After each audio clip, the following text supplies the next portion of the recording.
And the Lord spake unto Moses, Go unto Pharaoh, and say unto him, Thus saith the Lord, Let my people go, that they may serve me. Well, that's actually kind of interesting. I never realized that it actually says, hey, let them go so that they can serve me. It's always, let them go.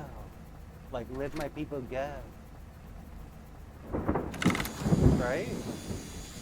I think that's the first time I've ever heard that they may serve me. So they were actually trading masters. The Pharaoh was supposed to allow the Jewish people to serve Moses, to serve God, or Yahweh. And if thou refuse to let them go, behold, I will smite all thy borders with frogs. That's also weird, because whenever they depict the frogs falling down, it's all over the land. This is specifying the border. That's weird.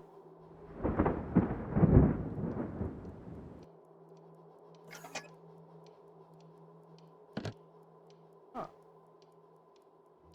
And the rivers shall bring forth frogs abundantly, which shall go up and come into thine house, and into thy bedchamber, and upon thy bed, and into the house of thy servants, and upon thy people, and into thine ovens, and into thy kneading troughs. What is a kneading trough? And why specify oven?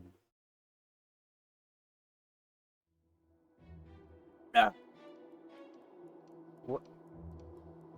I'm so confused by this chapter already.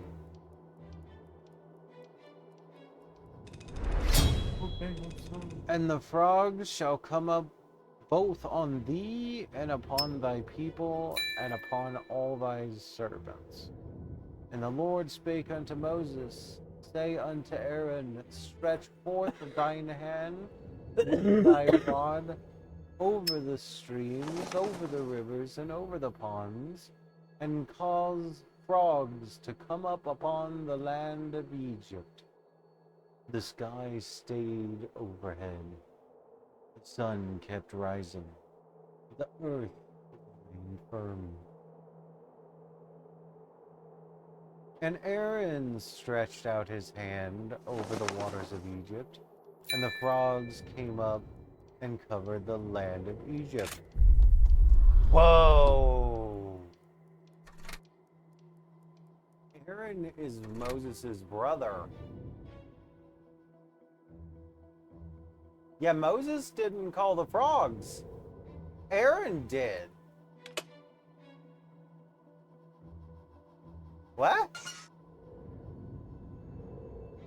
Like, no offense, there's no, like, deep spiritual meaning that I'm getting from this, but I'm getting my mind broken. And the magicians did so with their enchantments, and brought up frogs upon the land of Egypt.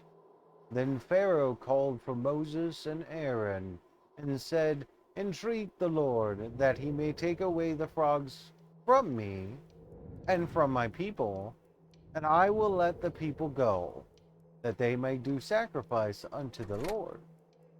And Moses said unto Pharaoh, Glory over me. When shall I entreat for thee, and for thy servants, and for thy people, to destroy the frogs from thee and thy houses, that they may remain in the river only. And he said, tomorrow. And he said, be it according to thy word, that thou mayst know that there is none like unto the Lord our God. And the frogs shall depart from thee, and from thy houses, and from thy servants, and from thy people. They shall remain in the river only. And Moses and Aaron went out from Pharaoh, and Moses cried unto the Lord because of the frogs which he had brought upon the Pharaoh. And the Lord did according to the word of Moses. And the frogs died out of the houses, out of the villages, and out of the fields. That's something weird to me. Because the way that it's depicted is that Moses was simply following the word of the Lord. And the Lord was like, okay, well, this plague is done, so stop it. This plague is now done, so stop it. This is saying that Moses was trying to talk to the Pharaoh to let the people go. And the Pharaoh was trying to use the magicians to see if it was just a magic trick, or if it was really something only the Lord could do. Which is why the magicians were there, trying to do the same thing. So, because the magicians were able to pull frogs into the land, just like the Lord did, it was seen as a magic trick, not the one and only God can do it.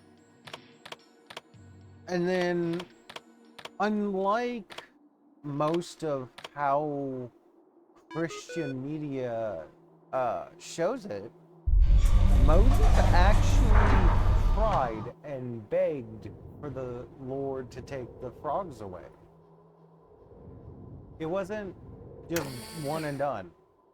Moses and Aaron both did it. So both of these basically prophets of God begged for the plague to be taken away. Even though Moses and Aaron, apparently mostly Aaron, asked for the frogs to come up in the first place. That is not how that story's told. Are you trying to show us that even the church lies?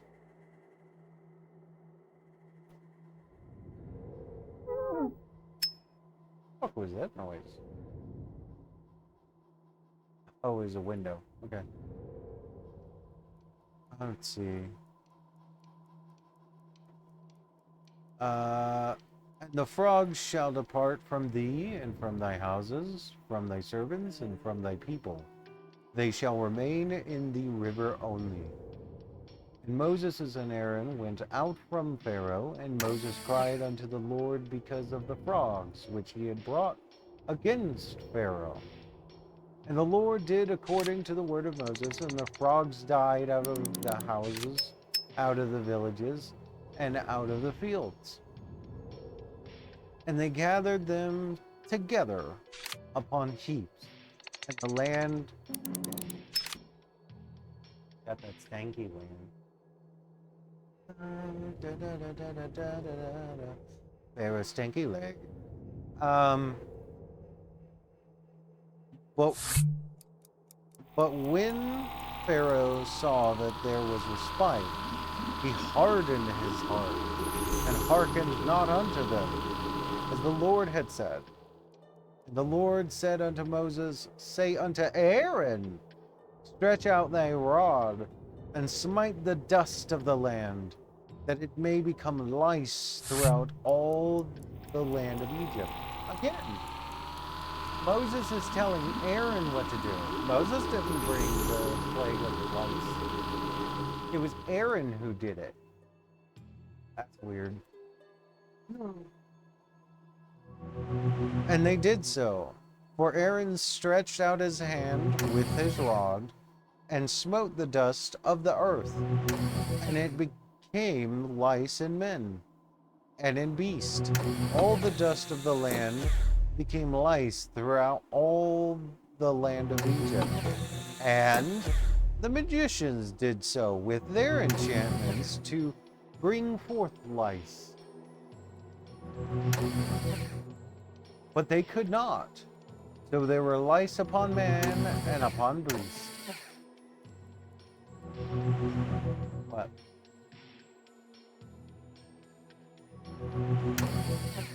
What?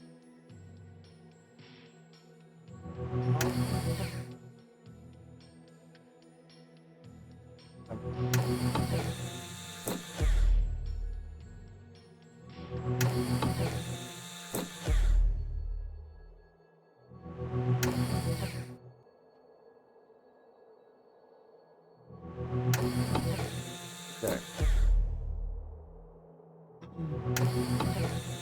Then the magician said unto Pharaoh, This is the finger of God. And Pharaoh's heart was hardened, and he hearkened not unto them, as the Lord had said. So in other words, now even the magicians are going, hey, this is the Lord's work. We can't do that. You should probably listen to what they're saying. Now the magicians are starting to get scared. And the Lord said unto Moses, Rise up early in the morning, and stand before the Pharaoh. Lo, he cometh forth to the water, and say unto him, Thus saith the Lord, Let my people go, that they may serve me. Okay, so it's not serving Moses, it's serving the Lord. They're following Moses because Moses is the prophet.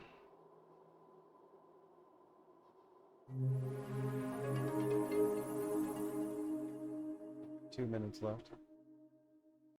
Else, if thou wilt not let my people go, behold, I will send swarms of flies upon thee, and upon thy servants, and upon the people, and into thy houses, and the houses of the Egyptians shall be full of swarms of flies, and also the ground whereon they are.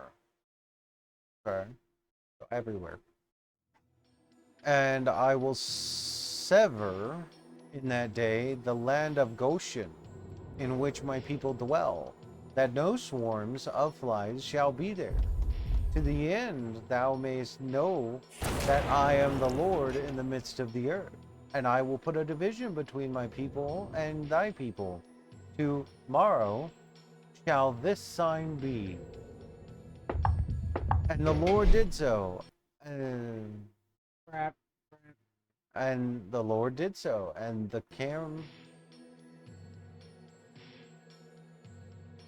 there came a grievous swarm of flies into the house of Pharaoh, and into his servant's house, and into all the land of the Egypt. The land was corrupted by reason of swarm of flies. Okay, ad is about to start in 30 seconds, so I'm not going to read any passages.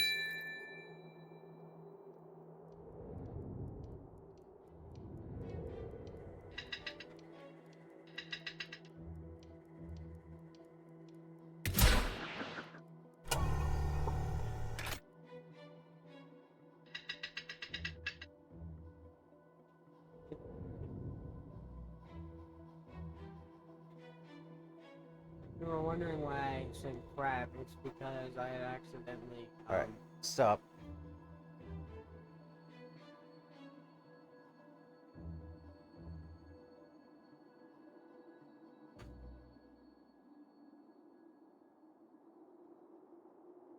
I mean, that's a solution. It doesn't say the ad has started. I suppose you can continue.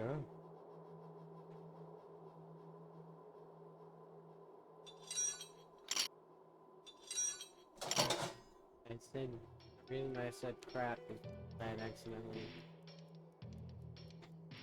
I know, I heard it. Okay. So, where was I? And Pharaoh called for Moses and for Aaron and said, "Go ye sacrifice to your Lord in the land." And Moses said, "It is not meet so to do, for we shall sacrifice the abomination." Oh, there we go. Next up. Don't play until that's over.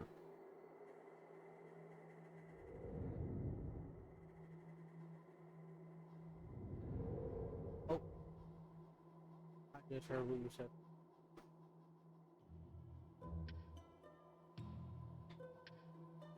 The latency is really high.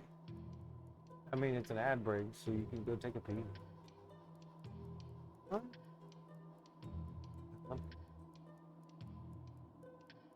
It's got a little carbonation. Hold on. It's an ad break, so you can go, what? Go pee. I don't have to. The latency. Oh no, I'm just telling you that ad breaks are for Why like does that bathrooms make and this? stuff. Oh, I don't wanna.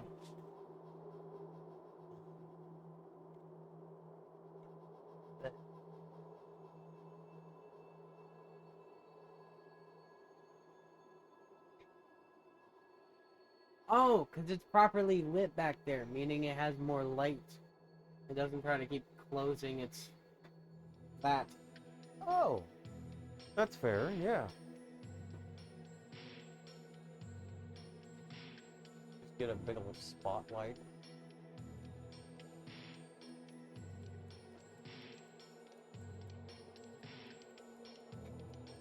Oh wow. Okay, your community is back. Let's see. Yeah, actually, that really helped. Yeah, that's actually pretty decent. We're pretty well lit up. Let's see. And the Lord did so, and there came a grievous swarm of flies into the house of Pharaoh, and into his servant's house, and into the land of Egypt. The land was corrupted by reason of the swarm of flies. And Pharaoh called for Moses and for Aaron, and said, "Go ye, sacrifice to your God in the land." And Moses said, "It is not meet so to do.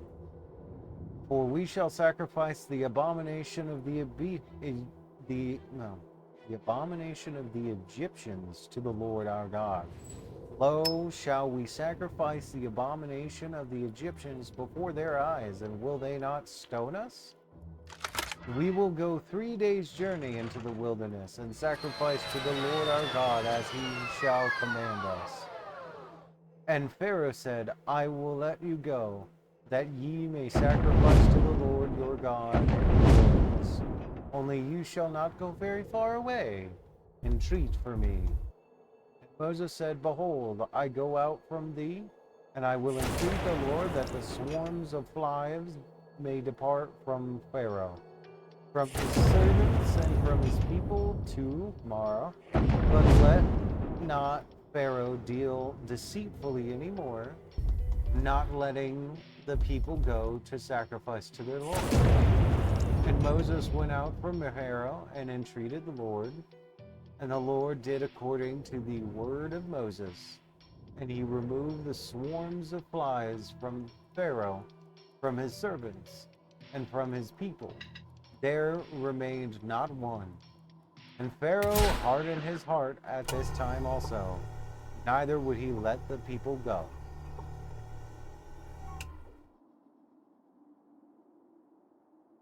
I think that's a pretty interesting chapter. And I do have a lesson to accompany it. There are some people that, unless something is catastrophically changes. They just keep doing the bad things that they know that people don't like.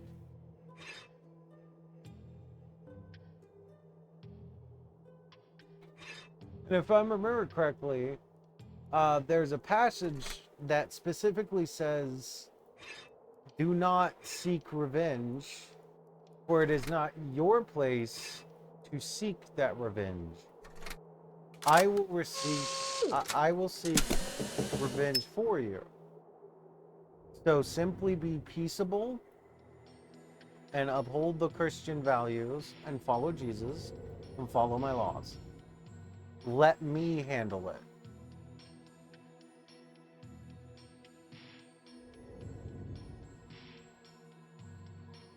And usually, and I've actually seen this play out in my work at my place of work. Because oftentimes when we do deliveries, there's a chance to do doubles and triples that allow you to earn more money at a very quick and swift rate. But sometimes I feel it's unfair because it's like, okay, I have to literally watch my other delivery mate who keeps messing up his driving scores take on more deliveries than me. But at the end of the day, I end up having less trips, but earning about the same amount of money. So I end up with less wear and tear on my car and getting more money in tips while he gets less money. I don't bitch, I don't complain. I just end up receiving better stuff by not making a big deal out of him seemingly profiting better.